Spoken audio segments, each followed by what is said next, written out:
sido un tiempo hermoso, un tiempo especial con el Señor, un tiempo muy bonito, muy espiritual, muy de hablar a nuestro corazón, a nuestro espíritu. Y así ha sido también durante este último tiempo. El Señor viene soltando cosas muy profundas y viene hablando también verdades que van liberando, van produciendo en nosotros cambios sobrenaturales, cambios espirituales, cambios diría tan grandes en nuestra mente, en nuestro corazón. Y Él viene a sanar eso, a restaurar en nuestra vida. Y el contexto y lo que se viene hablando es que constantemente el Señor nos conecta con la humildad, ¿no es cierto? Constantemente Él nos lleva a ese punto para poder darnos cuenta lo importante que es el estar con la vara puesta en el Señor, con esa vara que es Cristo en nuestra vida. Y permanentemente Él nos lleva a ese lugar, a llevarnos a un proceso, a un descender, como es Jared, el que fue engendrado, nos lleva a una crisis para poder ir hacia abajo y en ese proceso darnos cuenta lo importante que es la humillación. Es fundamental la humillación. La humillación es fundamental porque quiebra en nosotros aquellos apoyos que no son de Él. Incluso hay cosas que Él mismo nos ha dado que pudiéramos estar apoyándonos. Y Él viene a quebrar en nosotros aquellas cosas a través de estas crisis. Por eso Jared habla de descender, habla del que desciende, habla del que se humilla. Y es impresionante cómo en este caminar de lo que es crear o llegar a una generación celestial, la generación celestial, en algún minuto el Señor vuelve otra vez y nos lleva a ese punto de humillación, a ese punto donde en esa humillación Él nos sana, Él nos transforma, Él nos cambia, Él genera todos los cambios necesarios en nuestra vida que vienen a repararnos, que vienen a sacarnos de las cárceles espirituales en las que hemos sido llevados por nuestras propias decisiones, por aquellas cosas que son de la oscuridad y que atentan a nuestra vida y que nos atrofian y que llevamos y que cargamos por tanto tiempo. Pero en esa posición de humildad el Señor viene a sanar todas aquellas áreas complicadas de nosotros que están atadas, que están amarradas, que están sujetas a la oscuridad. Dentro de eso, la libertad, hay algo glorioso que ha sido quizás materia en algunos casos de controversia, pero es una verdad innegable, que es la libertad que Dios nos dio de escoger. Esa facultad que nos entregó el Señor de poder tomar una decisión, de nosotros poder decir qué es lo que queremos o qué es lo que no queremos. Es decir, que está en nuestras manos el acudir, el escuchar, el atender y el decidir. Esa libertad que por ahí le llaman libre albedrío, que Dios nos dio. Y me parece que es muy correcta y adecuada, porque se conecta con la adoración. Y digo así porque una adoración genuina, una adoración que no es forzada, una adoración que es voluntaria, una adoración que yo decido en mi corazón, esa es una adoración que es en espíritu y en verdad. Es una adoración en donde yo, como hijo del Señor, decido adorarle. Y no estoy siendo empujado a algo, y no estoy siendo forzado, o no estoy llevando algo por alguna otra cosa externa, sino que yo, desde mi propia voluntad, desde mi propia decisión, desde donde yo me encuentro, decido adorarle. Y ahí se transforma en una adoración preciosa, limpia y transparente. Juan 4:24 dice, donde Jesús dice, Dios es espíritu, y los que le adoran en espíritu y en verdad, es necesario que le adoren, aquellos que son verdaderos en la alabanza, aquellos que han decidido entregarse a Él en adoración y en alabanza. Ahí se convierte en algo glorioso, en algo que el Señor utiliza para poder también tratar nuestra vida y nuestro ser. Por otro lado, vemos en el capítulo 2 de Génesis que Adán y Eva estaban en una posición de confianza, estaban en una posición de tranquilidad, de quietud. Adán y Eva estaban en el huerto y en su vida y en su corazón no había vergüenza. Estaban en el inicio, en el principio, en ese lugar donde no hay condenación, en ese lugar donde todo es quietud y calma, porque están ahí con el Señor, en la comunión del Señor. Pero no olvidemos que también esa facultad de escoger estaba en ellos. Es decir, ellos tenían la posibilidad, después de haber escuchado la voz de Dios, después de haber escuchado la instrucción que el Señor les había dado, la posibilidad de elegir, la posibilidad de decidir, escuchar la voz de Dios, sujetarse a la instrucción del Señor. Esto claramente también en el huerto estaba la serpiente, que en esa misma condición esa figura espiritual de maldad de Satanás, estaba también en el huerto. Y también fue creado bajo la misma condición de tomar decisión, pero ya había tomado una decisión. La decisión de rebelarse, la decisión de ir en contra del Señor, la decisión de buscar su propia exaltación. Entonces tenemos también estos dos personajes, estos dos elementos aquí. Por un lado, Adán y Eva en esa condición, en esa posición espiritual de tranquilidad, de quietud. Incluso dice el capítulo 2 que ellos estaban desnudos y no sentían vergüenza. Porque el Señor, cuando restaura nuestra vida, se van las vergüenzas. Cuando el Señor trata nuestras vidas, se van los miedos y los temores. Y por eso es que ellos estaban así, estaban desnudos y no tenían vergüenza, estaban en tranquilidad y en quietud. El proceso de poder conformar una generación celestial tiene relación con llevarnos a distintos niveles donde vayamos perdiendo los miedos y los temores, vayamos creciendo, vayamos siendo elevados a esos lugares donde hay quietud, donde hay calma, donde hay confianza, donde no hay condenación. Muchos de los que están aquí presentes tienen que vivir esos procesos. Sin embargo, cada proceso que el Señor nos lleva en esta conformación celestial, también hay un elemento importante en cada uno de nosotros que tiene que ver con una decisión. Yo decido vivir el proceso, yo decido tomar, yo decido obedecer, yo decido avanzar, porque el Señor da esa facultad a sus hijos. Amén. Y en esa situación se encontraba también Adán y Eva, y la serpiente lo sabía. Había una oportunidad, por un lado, para Satanás, representado a través de esto, de poder gestar una estrategia para que, de acuerdo a esa libertad que había en ellos de decidir, poder también aprovechar esa decisión y llevarlos a ellos, empujarlos a ellos a tomar una decisión en contra del Señor. Eso dice en el capítulo 3. Si vamos a Génesis 3, vemos este episodio de Adán y Eva que fue mencionado en una o dos predicaciones anteriores. Y teniendo la facultad de decidir, está frente a la serpiente, quien, conociendo astutamente, dice la palabra, tenía una oportunidad de confundir y tentar a Eva, y a través de Eva también a Adán. Dice el capítulo 3, el versículo 1 de Génesis, dice lo siguiente: la serpiente era el más astuto de todos los animales salvajes que el Señor Dios había hecho. Bien, también me llama la atención de que la palabra desnudos del capítulo 2 tiene la misma raíz que la palabra astucia.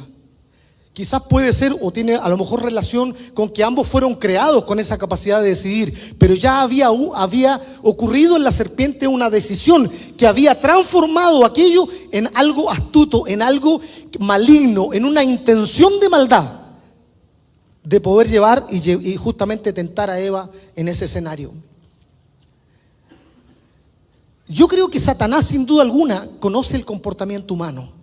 Cómo el hombre se mueve, cómo el hombre responde, cómo nuestro organismo responde a distintas cosas, en la capa de los instintos, en la capa de las emociones, en la capa de los pensamientos. Y él conoce claramente que cada uno de estos estímulos que se pueden generar van generando también, van actuando en nosotros y nos van llevando a tomar ciertas decisiones. Situaciones externas, condiciones del ambiente. El comportamiento de nuestro cerebro tiene que ver justamente con estas cosas, y por eso es importante para él, para la serpiente, para Satanás, para la oscuridad, buscar el momento preciso, el momento exacto, el tiempo adecuado para poder atacar, destruir y generar una condenación a través de ese ataque a nosotros, conociendo cómo el hombre y cómo la mujer responden a los estímulos. Vemos que elige a la mujer en primer lugar, porque él sabe cómo actuamos y cómo nos movemos. Y lo primero que vemos acá en este capítulo, en el verso 1, es que dice lo siguiente: primero elige a la mujer. Dios había establecido un orden. El orden que había establecido el Señor, había creado a Adán primero y lo había llamado y le había dicho, le había dado la instrucción directamente a Adán. Eva todavía no salía de la costilla. Pero él le había transmitido a Adán cuál era la palabra de él. Vemos que Satanás, en este caso a través de la serpiente, no va donde Adán, sino que va donde Eva, la que supuestamente debería haber recibido también de Adán la palabra del Señor, la instrucción que Adán primero había recibido. Eso nos muestra que la oscuridad de ninguna manera respeta el orden de Dios. El Señor coloca un diseño, coloca una forma, coloca roles, asigna roles, pone direcciones, pero las tinieblas trastocan ese orden y buscan quebrar aquel diseño para poder entrar y poder hacer decidir hacia la oscuridad. El Señor nos ha estado hablando también particularmente durante este último tiempo de que estamos entrando en una etapa que ya la hemos visto a través de los testimonios, en donde nos estamos enfrentando a demonios, a potestades y a principados, donde hay una lucha espiritual. Por eso la palabra del Señor también dice en algunos de los versículos que conocemos que no tenemos lucha contra carne ni sangre, sino contra huestes de maldad, contra principados, contra potestades. Y eso es un momento, un instante que la iglesia está viviendo a través de una lucha espiritual. Y vemos aquí en este acto esa lucha espiritual, donde Eva toma una posición que no le corresponde, una posición de liderazgo. Y la pregunta dice, ¿de veras Dios le dijo que no deben comer del fruto de ninguno de los árboles del huerto?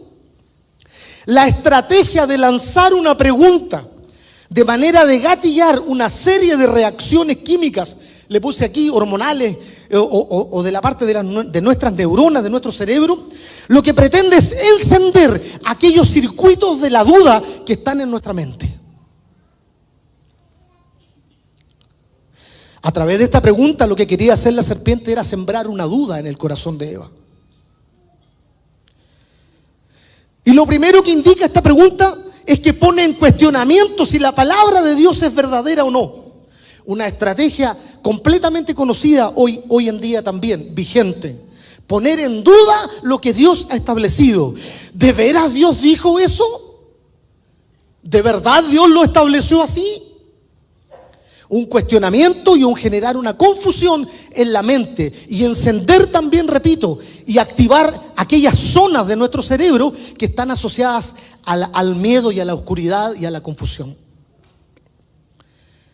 Dice que Satanás conoce claramente cuál es el comportamiento humano y sabe cómo reaccionamos a los estímulos externos, a los estímulos ambientales, a imágenes que podemos ver, a conversaciones, a situaciones en nuestra vida. Cada una de las situaciones que vivimos genera un estímulo dentro de nosotros y Satanás lo sabe.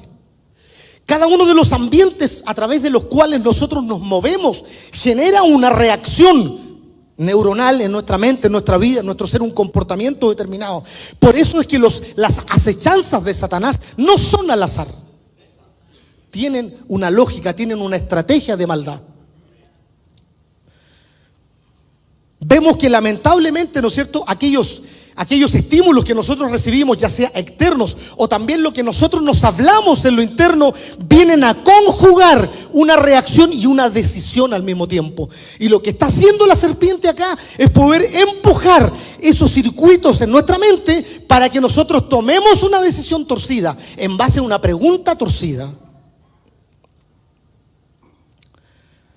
Es tanto así, y me sorprendía, y lo he escuchado algunas veces aquí también en este púlpito, de que nuestro cerebro no es capaz de distinguir entre lo que es real y lo que es imaginario, o lo que es un pensamiento, o lo que es un recuerdo. Ejemplo de eso, por ejemplo, yo en este momento podría crear una situación irreverente o alguna condición que los marque, un acto violento. Yo podría eventualmente hacer acá, con ustedes, y generar algún trauma o algún impacto en sus vidas hoy. Seguramente su cerebro, su ser, va a gatillar una serie de conexiones en su mente, en su corazón, que le van a llevar a dañar o que lo van a impactar en su vida. Lo interesante de esto es que pasado quizá un tiempo, usted puede recordar este episodio y va a volver a vivir las mismas experiencias que vivió en el momento que ocurrió el trauma. Y por lo tanto va a gatillar en usted la misma secreción de cosas químicas dentro de él de usted que lo dañan. El cerebro no es capaz de entender entre la realidad y lo que es un recuerdo. Y esa es la cárcel que hablaban también hace unos minutos atrás, porque lo que quiere hacer las tinieblas es meternos en un proceso cíclico, que cada vez que entremos en ese circuito de maldad, cada vez que lo recordemos volvamos y estamos esclavizados, metidos en una cárcel de oscuridad.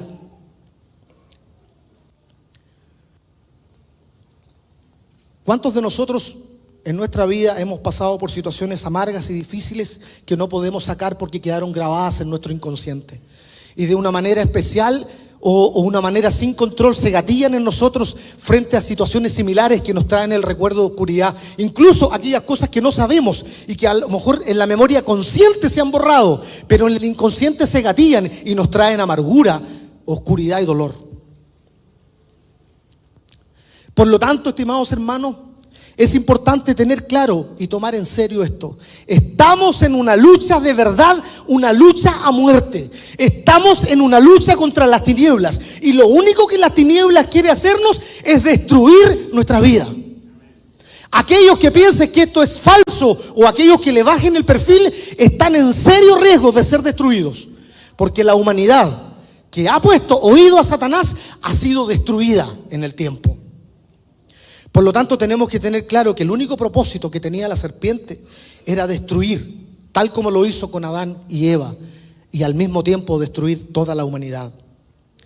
Por otro lado, también nuestro Padre glorioso, nuestro Padre bondadoso, lo que quiere hacer con nosotros es, por el contrario, hacernos vivir experiencias de vida, experiencias de paz, que vayan también a encender en nuestra mente y en nuestro corazón experiencias de tranquilidad y de confianza, sanando y restaurando aquellas situaciones, teniendo en la llave de las cárceles en las que somos atrapados por la oscuridad y llevándonos a procesos de victoria y de liberación para la gloria de su nombre.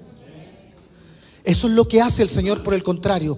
Quiere renovar experiencias positivas. Quiere llevarnos a la cruz para poder clavar ahí, en esa cruz, todas aquellas cosas que nos atan, que nos cadenan, que nos tienen atrapados. Las experiencias que el Señor quiere establecer en nuestra vida son de libertad. Aquellos que están esclavizados por una experiencia dolorosa o amarga y que están amarrados ahí, el Señor quiere traer y va a traer libertad. Pero la decisión es nuestra. Hay una decisión que tomar. ¿Cuál es nuestra vara?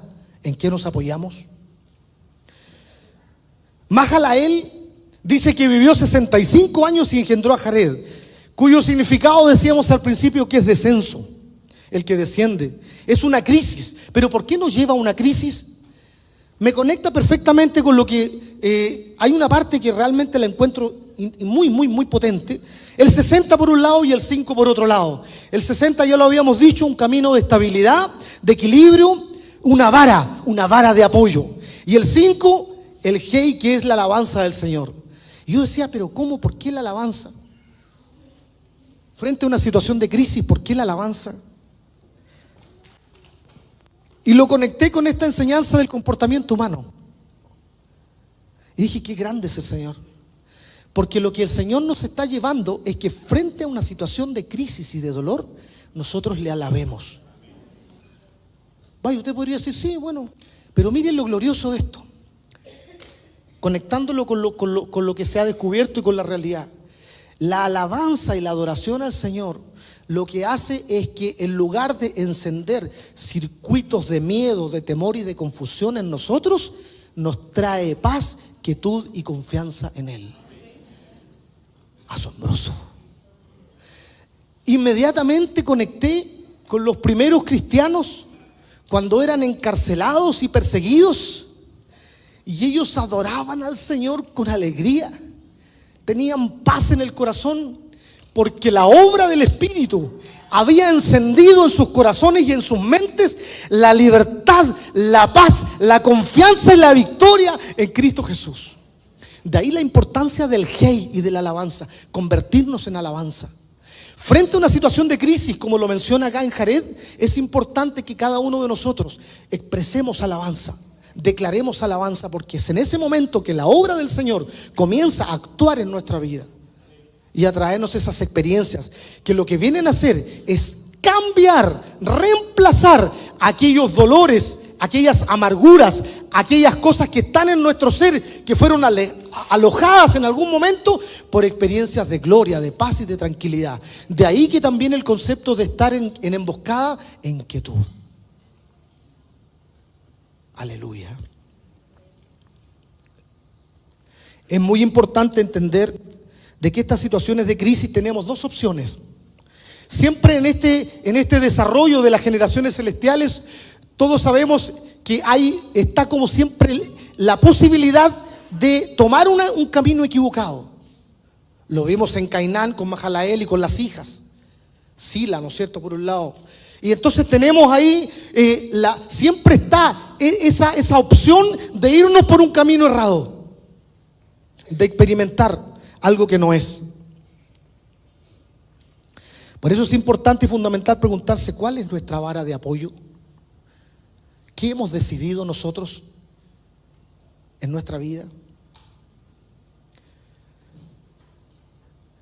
Satanás sabe que nuestro cerebro vive una experiencia determinada, en este caso la duda que quiere generar en nosotros quedará grabada permanentemente, generando ciclos de angustia. La serpiente lo que quiere hacer es llevarnos a esos momentos amargos y terribles para que revivamos dolores del pasado que no nos dejen avanzar.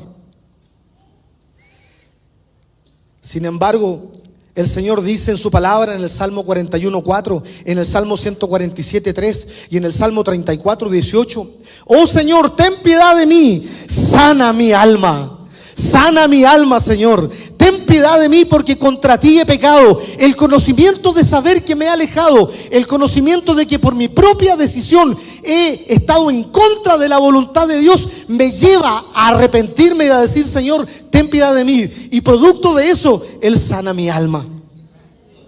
Sana a los quebrantados de corazón y venda sus heridas, venda sus dolores, venda sus angustias, venda sus soledades.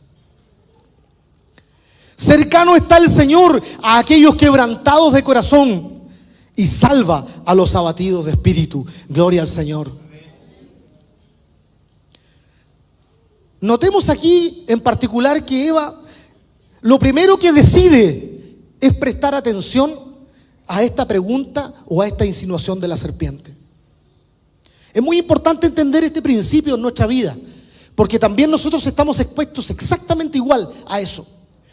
Hay pensamientos que llegan a nosotros, pero nosotros tenemos la decisión, tenemos la facultad de decidir si prestamos atención o no prestamos atención. Me ha tocado conversar con algunos hermanos, y en mi propia vida también lo he vivido en muchas ocasiones, donde uno se cuestiona, se siente culpable por una serie de pensamientos que llegan. Pero hay muchos pensamientos que no vamos a poder evitar que lleguen. ¿Dónde está la diferencia? Si tomamos la decisión de escuchar y atenderlos, o la decisión de simplemente cerrarnos a aquello. Aquí vemos que en este caso particular, lamentablemente, Eva prestó oído y escuchó. Abrió una puerta, abrió el comportamiento de su vida para que a través de esa pregunta se comiencen a activar esas zonas de duda y oscuridad en su mente. Y responde de la siguiente manera en el verso 2. Dice: y la mujer respondió a la serpiente: del fruto de los árboles del huerto podemos comer, más del fruto del árbol que está en medio del huerto, dijo Dios, no comeréis de él, ni le tocaréis, para que no muráis. Vemos también que a una pregunta mentirosa hay una respuesta incorrecta, porque Eva responde, atiende, abre una puerta, comienza a relacionarse con la oscuridad, y la oscuridad le lanza una duda y ella responde con una respuesta imprecisa, porque en ninguna parte Dios les había dicho, por ejemplo, que no tocaran el árbol, y tampoco era un árbol, eran dos: el de la vida y el de la ciencia del bien y el mal. Entonces vemos claramente acá que la pregunta tiene elementos falsos y también la respuesta tiene elementos falsos. Esto nos habla y nos lleva a pensar en lo siguiente: saber y entender y preocuparnos de entender claramente cuál es la instrucción de Dios para nosotros. Esto es fundamental, porque podemos entender una instrucción de manera equivocada, porque no nos preocupamos de confirmar o de escudriñar profundamente lo que Él nos entrega, y entendiendo una respuesta o tomando una palabra del Señor que no es tan así y que no es de Él. Me conecta también con los escribas y fariseos que poco a poco, ¿no es cierto?, comenzaron a agregar elementos asociados a su cultura, a sus tradiciones, y los incorporaron como palabra del Señor cuando nunca habían sido palabra del Señor. Y nosotros también en muchas ocasiones tomamos elementos que no son de Dios, o a veces pensamos o entendemos mal porque no confirmamos, porque no vamos a la fuente o porque no consultamos, y tomamos palabras que no son. Vemos claramente aquí que hubo una verdad a medias, algo que sí y algo que no. Es importante que nosotros, cada vez que escuchamos una palabra, quizás muchos de los que están acá podrían decir: sabe que la palabra no me quedó clara. ¿Cuántas veces la repasaste? ¿Cuántas veces fuiste a escucharla de nuevo? ¿A quién le preguntaste después? ¿Lo consultaste con alguien o te quedaste con un concepto torcido, o a lo mejor que tú lo interpretaste mal? Porque el concepto quizás que se dio es verdadero, pero tú lo interpretaste de una manera distinta, o te confundiste. Es muy importante que nosotros confirmemos la palabra del Señor que Él está soltando en estos tiempos. Es muy importante que sintonicemos con claridad y confirmemos lo que está hablando, para que estemos todos en una línea, para que estemos todos en un espíritu. Pero si usted tiene dudas, si yo tengo dudas, para eso están los discipuladores, para eso están los pastores, para eso están los otros hermanos, o el mismo Señor en oración, o para eso están las prédicas disponibles, para que las podamos escuchar cuantas veces queramos, a fin de poder repasar esa palabra y esa instrucción que se está entregando en este tiempo, para esta época. La oscuridad, a través de la serpiente, no va a tener ningún empacho en asegurar el engaño. Fíjense ustedes que en el versículo 4, la serpiente le dice a la mujer: ciertamente no morirán. Impresionante. Hay un aseguramiento de una mentira. Es decir, le asegura a Eva de que no va a morir. Y le pone énfasis, o sea, mira, esto pero te lo confirmo, es cierto, es así. Esto inevitablemente me lleva a pensar en lo que está pasando hoy en nuestro mundo. Fíjese lo curioso. Esto no ha cambiado, la estrategia de la serpiente no ha cambiado, actuando en medio del mundo. Hoy día vemos cómo se aseguran tremendas falsedades como verdades. Hoy se dicen cosas como buenas o como malas como buenas, que no son buenas, sino que son malas, pero se presentan como buenas. Hoy se habla de la mentira como si fuera verdad, con soltura, con libertad. Hoy día escuchamos al mundo, escuchamos las noticias, escuchamos en distintos medios cómo el hombre trastoca, cómo el hombre dice cosas que no son ciertas, que tiene una relación directa con las tinieblas y con la serpiente. No, si no morirás. Hoy día vemos cómo lo falso y lo mentiroso se habla como verdadero, y más aún se asegura. ¿Sabe? Hay una cosa y un dato que encontré, que también lo he escuchado acá en alguna predicación, pero lo quiero traer a colación porque el daño es tan grande que estas cosas son normales que podrían llegar a pasar. Las emociones, dice, intensas, como el miedo o la ira, pueden nublar el juicio y hacer que el cerebro sea más susceptible a la información que apoya esas emociones, incluso si es falsa. El daño cerebral en nuestra vida y en nuestro ser, de nuestras emociones, podría llegar a tomar mentiras como verdad y después creerlas que son verdad. Comienza algo distorsionado en nosotros que al principio está en duda, pero poco a poco se va asimilando en nuestro ser. Finalmente creemos que es una verdad, y vemos también muchas personas hoy día en el mundo que aseguran cosas que uno ve claramente que están malas, pero ellos las aseguran como verdad. Y lo creen como verdad, porque están tan dañados en sus mentes y en sus conciencias que no son capaces de discernir entre las cosas que son y las que no son. Nosotros como hijos del Señor tenemos que tener cuidado de adoptar cosas que no son como si fueran, o adoptar cosas que son equivocadas como si fueran verdaderas más bien. Vemos en el versículo 5 de este mismo capítulo 3 cómo la serpiente va complementando la mentira con otra mentira más adicional. Podemos entender entonces que siempre que hay un engaño se necesita otro engaño para sustentar ese engaño. Si yo genero un engaño en mi vida, si yo oculto algo en mi vida, si yo mantengo algo erróneo en mi vida o algo que no quiero confesar al Señor, si tengo una mentira dentro de mi vida y ando con esa mentira dentro mío, voy a necesitar otra mentira para encubrir esta mentira. Y al final voy a formar una estructura de mentira. Porque mientras tenga una mentira necesito cubrirla con otra mentira. Así funciona la oscuridad. Así funciona la tiniebla. Por lo tanto, es importante que nosotros entendamos la importancia de poder confesar todas aquellas mentiras que ocultamos en nuestra vida.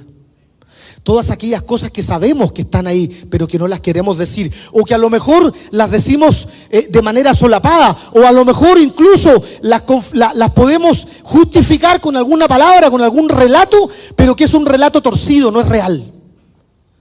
¿Cuántos de nosotros tenemos situaciones familiares en nuestra casa, en nuestra propia vida, con nuestra esposa, con nuestros hijos, o en nuestra vida laboral?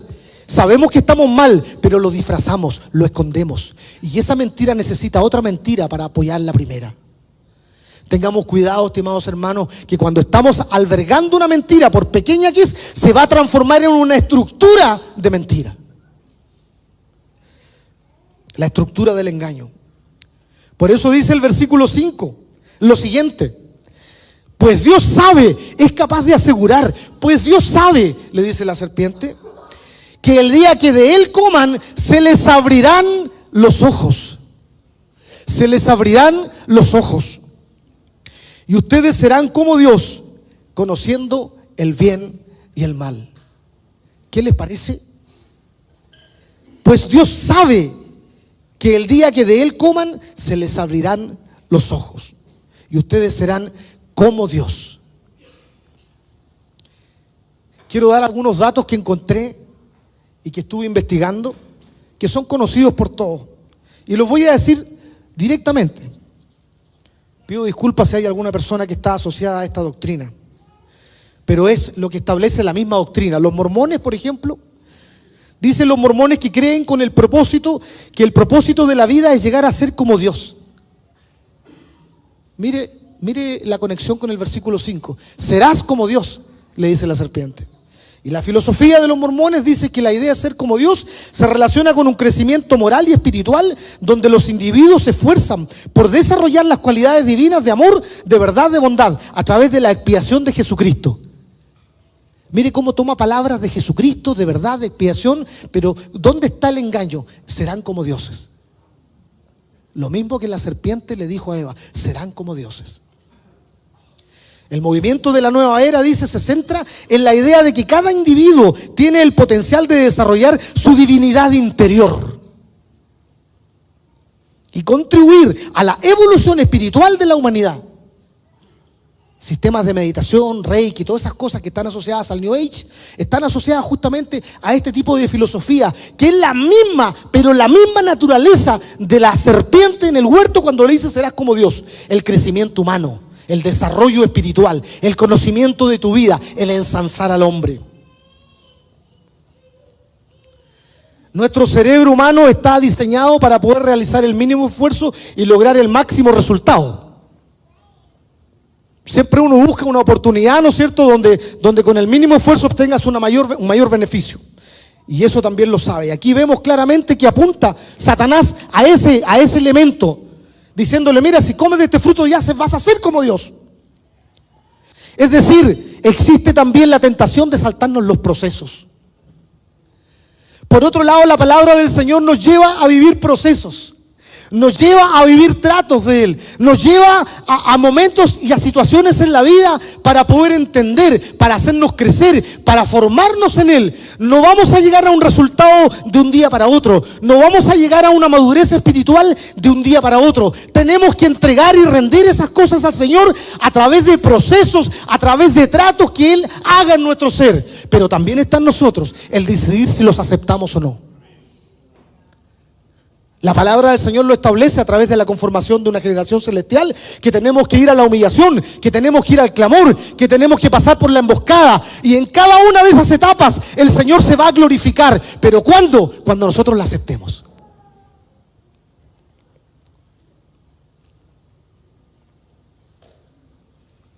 Cuando nosotros escogemos otro camino que es distinto, estamos cambiando nuestra vara.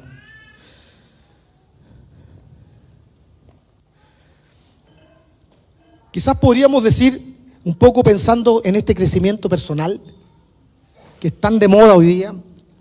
Yo algo compartía con mis hermanos el miércoles. Aquellos pensamientos que vienen, ¿no es cierto?, a nuestra vida y que nos dice, oye, esto te lo mereces tú. Oye, esta decisión es por ti, o sea, hácelo por ti, te lo mereces. Nadie lo va a hacer por ti. Y te comienzas a centrar en ti mismo. Fíjate lo que hace la serpiente acá también. Serás como Dios. O sea, pone al hombre en primer lugar. Y efectivamente este mundo también a través de diferentes formas pone al hombre en primer lugar. Tú te lo mereces, tu esfuerzo, tu logro, tu cosa, tu vara, tu apoyo. Lo que tú formaste, lo que tú lograste, lo que tú creaste, lo que tú has alcanzado. Eso es lo que te conviene. Nadie lo va a hacer, lo haces tú. Tú lo buscas, es para ti. Me conecta perfectamente con esa oportunidad de lograr cosas con el mínimo esfuerzo, sin vivir esos procesos. Por el contrario, el Señor nos está mostrando este tiempo la importancia de pasar por etapas o procesos formativos. ¿Cuántos de ustedes están viviendo esos procesos? ¿Los aceptaron? Amén. Cuesta, ¿no es cierto? Pero al final de cada proceso hay una enseñanza gloriosa, hay un cambio, hay una liberación que el Señor quiere producir en nuestra mente, aleluya. Él viene a transformarnos a través de esos procesos gloriosos, cuando nos sometemos voluntariamente, por nuestra propia decisión, a que la obra del Señor se haga en nosotros. Me pregunto yo entonces, ¿acaso Dios no quiere que crezcamos? ¿Acaso Dios no quiere que avancemos? ¿Acaso Dios no quiere que desarrollemos? Por supuesto que esa es su voluntad. Y esa es su voluntad perfecta, una voluntad gloriosa. Pero para eso es importante someternos a la voluntad de Él, doblegando nuestra voluntad por sobre la voluntad del Señor. Dice el versículo 6, dice, y vio la mujer que el árbol era bueno para comer y que era agradable a los ojos. Y el árbol codiciable para alcanzar la sabiduría, tomó de su fruto comió, dio también a su marido, el cual también comió como ella. Vemos acá un elemento importante que hoy día está y que ha estado siempre en el mundo, que es el deseo de los ojos. El deseo de los ojos, o a través de los ojos, está muy relacionado con las apariencias. Tiene que ver con aquellas cosas que nos cautivan. Tiene que ver con aquellos elementos que parecen que brillan, que se muestran, que están visibles. Tiene que ver también con aquellas cosas que nosotros a veces queremos aparentar y que no lo somos. Muchas veces nosotros mostramos ciertas cosas que no somos, porque queremos mostrar apariencias, autoengañándonos a nosotros mismos. De ahí la importancia también de poder entregar estas cosas al Señor. El deseo de los ojos está amarrado directamente con la codicia. Porque no es otra cosa que la expresión de a veces de las inclinaciones del corazón humano, que son tendientes a la maldad, que se reflejan a través de los ojos. Los ojos son una fuente, ¿no es cierto?, que viene a distorsionar lo que realmente Dios quiere.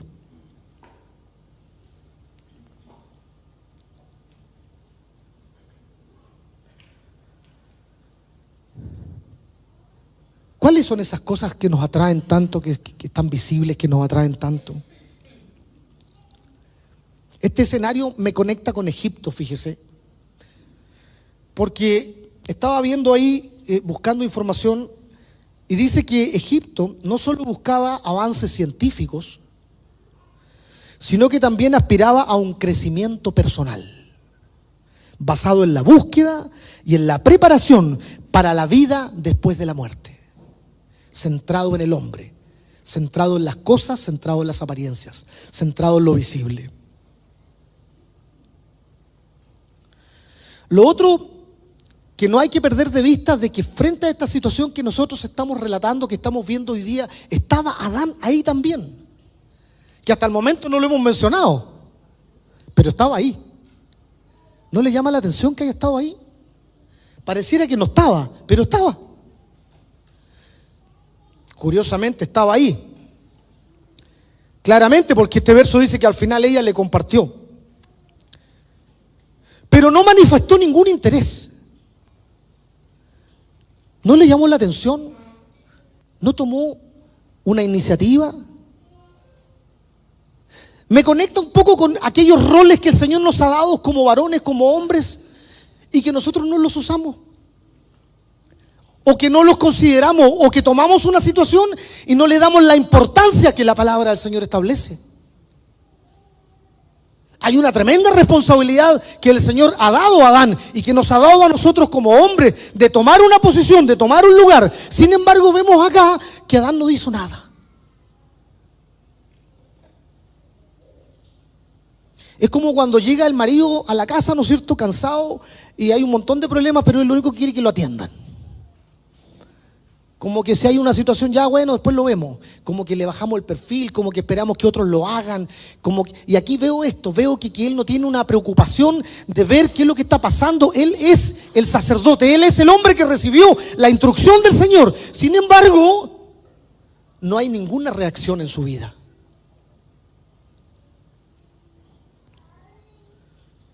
Eso comienza a pasar, y en el fondo lo que hizo Adán fue ceder el liderazgo. Comienza a pasar también en las familias disfuncionales, donde el hombre hace una cosa que no le corresponde y la mujer toma otro rol, y se forma todo este enredo de ceder liderazgos, de ceder roles, y son los elementos y los ingredientes propicios para que Satanás entre a esa vida y la esclavice. Yo me pregunto, ¿cuántas personas de las que estamos acá hemos venido al Señor con un montón de situaciones, problemas en nuestras casas y en nuestra vida? ¿Seguimos igual o hemos avanzado? ¿Seguimos cometiendo los mismos errores? ¿Las mismas disfunciones que teníamos acá? Porque cuando venimos al Señor, Él viene a ordenar nuestra vida. Él viene a colocar los roles donde tiene que ir. El hombre tiene que tomar un lugar que le corresponde frente a la palabra, frente al Señor. Un rol, pero un rol de sacerdote. Un hombre que recibe la instrucción del Señor y que la entrega en su casa. ¿Lo estamos haciendo? Gracias a Dios que muchos de los que están acá, por misericordia del Señor, han sido traídos por sus propias esposas acá. Pero cuando ya han llegado acá, necesitan ponerse en el lugar que Dios les corresponde. Como dice la pastora dice, pónganse los pantalones, dice. ¿Se ha dado cuenta que usa esa frase? Y tiene que ver con eso, tiene que ver con tomar el lugar que Dios ha puesto.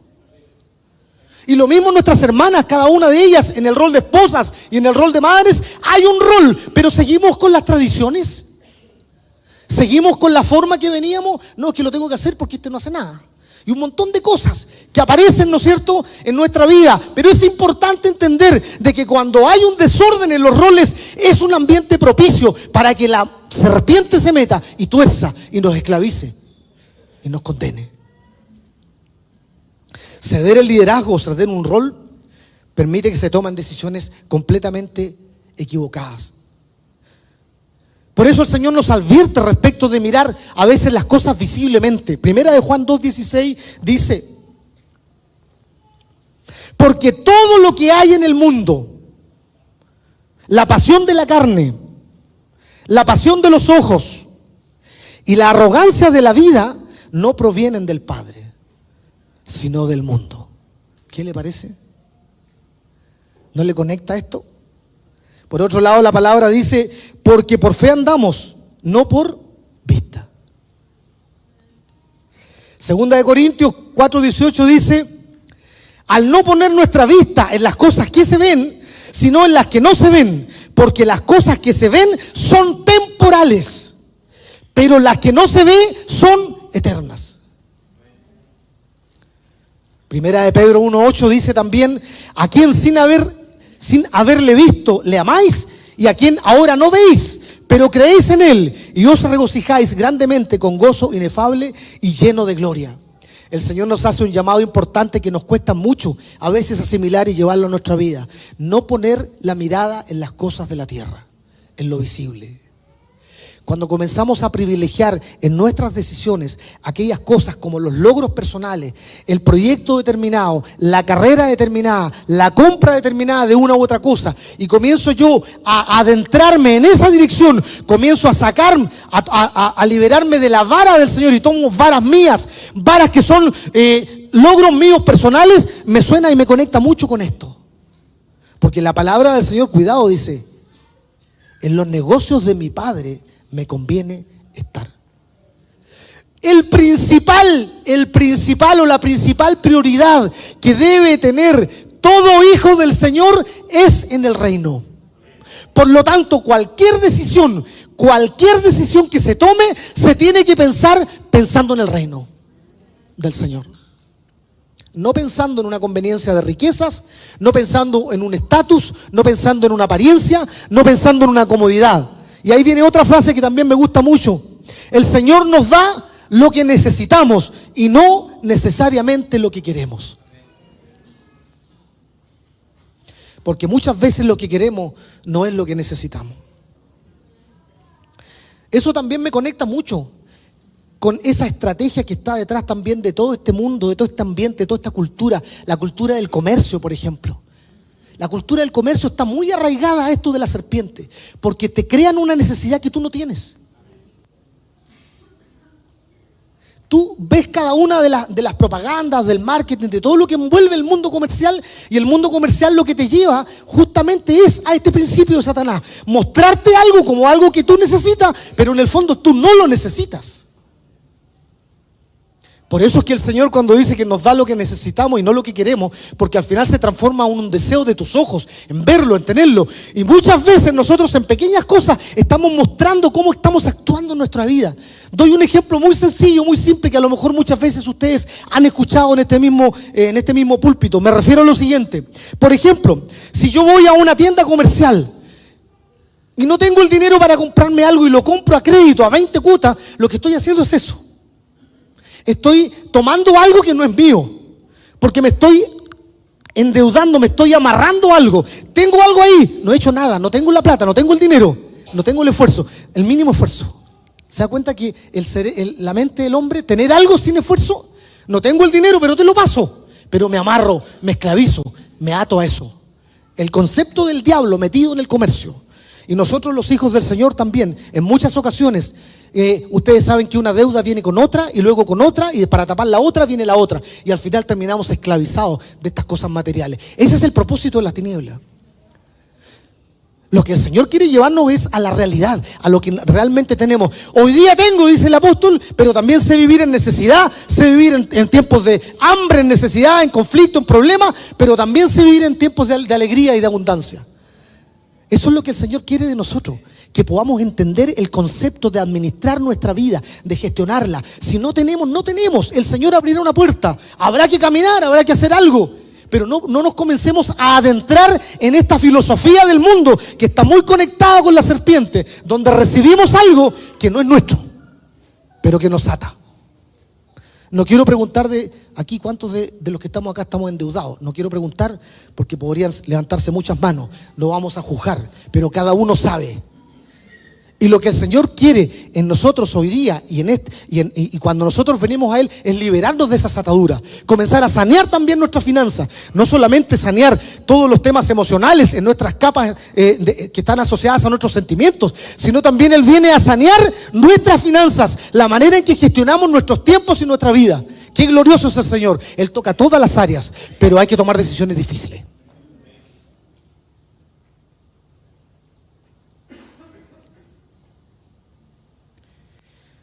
El verso 7, y como para ir cerrando, dice: y fueron abiertos los ojos de ambos, y conocieron que estaban desnudos. Qué interesante, mire, en el capítulo 2 decían que estaban desnudos y no tenían vergüenza. Y acá dice, conocieron que estaban desnudos. Entonces se cosieron hojas de higuera, se hicieron delantales, Oyeron al Señor Dios que se paseaba en el huerto, ese Padre que estaba con ellos, que hablaba, que tenían comunión, esa vara en la que se apoyaban, esa posición espiritual que el Señor nos ha ido dando en la conformación de los tiempos, en los procesos, en las etapas, en los tratos del Señor, donde Él es nuestro Padre, nuestro amparo. Pero cuando pasa algo, nos sentamos al final atrás, que nadie nos vea, o a veces ni venimos. ¿No le suena con esto? ¿No le conecta con esto que cuando estamos, hemos caído en esa trampa de Satanás, nosotros libremente, porque al final Él no nos puso la pistola, nosotros aceptamos, dijimos que sí, nos llevó a eso y nosotros lo aceptamos? Frente a eso dice que ellos estaban desnudos, y el verso 8 dice, y oyeron al Señor, dice, entonces el hombre y la mujer se escondieron. Lo que quiere hacer el enemigo es llevarnos a un lugar donde nosotros nos escondamos, nos aislemos, nos salgamos del cuerpo, nos metamos en un laberinto que nadie, ojalá que nadie nos mire, que nadie nos hable, porque nos sentimos acusados.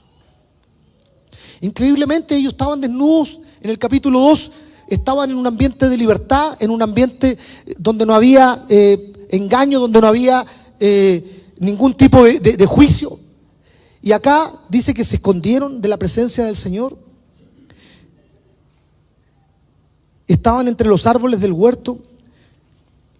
Y él respondió, Adán respondió y dice, Señor, te oí y tuve miedo.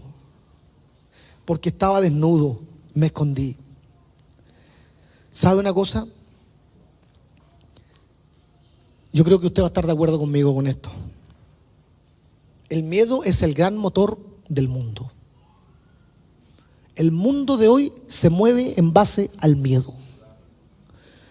Todas las cosas que el mundo establece tienen el motor del miedo detrás. Fíjese usted. El miedo provoca en nosotros, o situaciones difíciles en nosotros, que se pueden gestar diferentes reacciones. Y estas reacciones de miedo nos llevan a procesos de estrés, a procesos de depresión. Quizás cuántos de los que están aquí presentes han vivido procesos de estrés o depresión, muchos, o a lo mejor los están viviendo. Pero eso tiene que ver con el miedo, porque el miedo es la filosofía de las tinieblas en medio de la humanidad. El hombre puede presentar batalla o puede huir, probablemente, dependiendo de cómo vea la situación. Pero una de las cosas que me parece importante de mencionar es que también frente a una situación donde yo no veo nada, donde yo no veo una salida, donde no puedo huir, donde no puedo enfrentar, me congelo. El congelamiento tiene que ver con un proceso de muerte. Una persona que entra en este proceso y ya está en un extremo, entra a un lugar, a una ubicación de condenación, de amarre, en donde no ve ninguna salida, y por lo tanto se entra en un proceso de muerte, de congelamiento. No quiere hablar, no quiere conversar, no quiere que la molesten, no quiere que hablen con ella o con él. Entra en un proceso de amargura, de tristeza. Fíjese que el cuerpo humano en general lo que hace, ¿no es cierto?, es que puede vivir estos procesos y puede vivir estos procesos por solamente un tiempo determinado, porque hay mucho consumo de recursos. O sea, cuando uno entra en un momento difícil, en enfrentarse a una situación compleja, el organismo, ¿no es cierto?, se adecúa para poder enfrentar ese proceso y consume y saca energías de distintos lados, de nuestros sistemas internos, de otras partes. Eso es lo que yo he leído. Yo no soy un entendido en el tema, pero me hace total sentido. Porque cuando una persona entra en un proceso y lo estira, lo hace más perpetuo, por decirlo de alguna manera, se comienza a enfermar. Y ese es el propósito de las tinieblas, el entrar en una etapa en donde nosotros caigamos en enfermedad. Díganme ustedes si no es efectivamente así un ciclo de muerte, cuando vivimos una experiencia de dolor y esa experiencia de dolor se vuelve a repetir y volvemos a generar los mismos daños en nuestra mente, y al final tenemos problemas con el sueño, tenemos problemas con la paz, tenemos problemas en nuestra casa, tenemos temas de apetito, tenemos temas de insomnio, tenemos un montón de cosas que van generando en nosotros un daño. El único que puede transformar aquello es el Señor en nuestra vida. algunos datos que también me parecieron muy interesantes y que conectan. Por ejemplo, el cambio de roles es como propio de Egipto, fíjese. Cuando tenemos que salir, deja salir a mi hijo para que me adore. ¿Se acuerdan? Algunas de las deidades más poderosas e importantes del panteón egipcio eran féminas o femeninas. Y algunas versiones del propio mito de creación que presentan a la diosa Neit. Eso también me conecta con esto. Se fija, cambio de roles. Bien. Lo otro que también encontré es que Egipto, particularmente como cultura, ¿no? Sabemos que detrás de Egipto hay un imperio de la muerte, un imperio de oscuridad, que es mucho más que la representación cultural. Dice que las serpientes eran un símbolo de sabiduría. ¿Y qué le dijo la serpiente a Eva? Le dijo, si comes del fruto vas a ser sabia. Y conecta justamente, dice Egipto, las serpientes eran un símbolo de sabiduría y sus ojos eran una apertura a la experiencia mística y a la premonición. Un símbolo, dice, asociado a las diosas, a la sabiduría. Por ello era común representar a los faraones con el símbolo de la cobra en el tocado. Efectivamente, el faraón se presenta como una serpiente, ahí. Muy asociado con la serpiente en el huerto, en la misma figura, en la misma entidad espiritual de perdición y de maldad. Por eso es muy importante, hermanos queridos, el poder entender de que en estos tiempos, cuando el Señor nos viene hablando y nos viene comunicando cuál es su voluntad, nosotros teniendo esa capacidad de escoger, teniendo esa capacidad de decidir, escojamos lo que es la voluntad de Dios. Aunque no necesariamente nos acomode. ¿Cuántos de los que están aquí han recibido instrucciones del Señor y no las han acatado? Eso es justamente lo que hizo Eva. Pero cuando recibimos del Señor instrucciones claras, que tenemos que dejar esto, que tenemos que dejar lo otro, que tenemos que avanzar en esto, que tenemos que buscar la presencia del Señor, ¿cuántos de los que estamos acá estamos buscando la presencia del Señor diariamente en nuestra vida? Lo sabemos. Lo sabemos. Fíjese que las iglesias a veces están llenas de personas que lo saben todo. Porque todos los domingos nos predican, digamos. Tenemos tanto conocimiento de la palabra, pero el problema es que no estamos cumpliendo lo que se nos está hablando. Entonces al final estamos llenos de intelectuales y de conocedores, pero pocos que son capaces de poder entregarse y doblarse y entrar en un proceso de humillación al Señor para que Él actúe en nuestra vida. ¿Queremos recibir del Señor? ¿Queremos avanzar en nuestra vida? Tenemos que humillarnos. Jared nos habla de eso, de un hombre que se humilla, de un hombre que toma la vara del Señor. Y en ese proceso de crisis, alaba y glorifica al Señor. Entendimos lo que era una persona en alabanza, diferente que una persona que alabe, es mucho más profundo. Una persona que entra en una alabanza a una persona que es alabanza, es aquella que permanentemente tiene una vida de glorificación y de exaltación al Señor, independiente de las circunstancias. El Señor nos quiere llevar a esa posición, a una posición donde alabamos al Señor y activamos en nuestra vida todos aquellos elementos que están en nuestra mente que tienen que ver con seguridad, que tienen que ver con no condenación, que tienen que ver con libertad, con quietud. ¿Cómo enfrentamos la emboscada? En quietud. ¿Cómo se activa eso? A través de procesos de humillación y de entrega y de rendición al Señor. Amén. Les pido por favor que se pongan de pie. Vamos a orar al Señor este tiempo. Vamos a entregar este tiempo al Señor.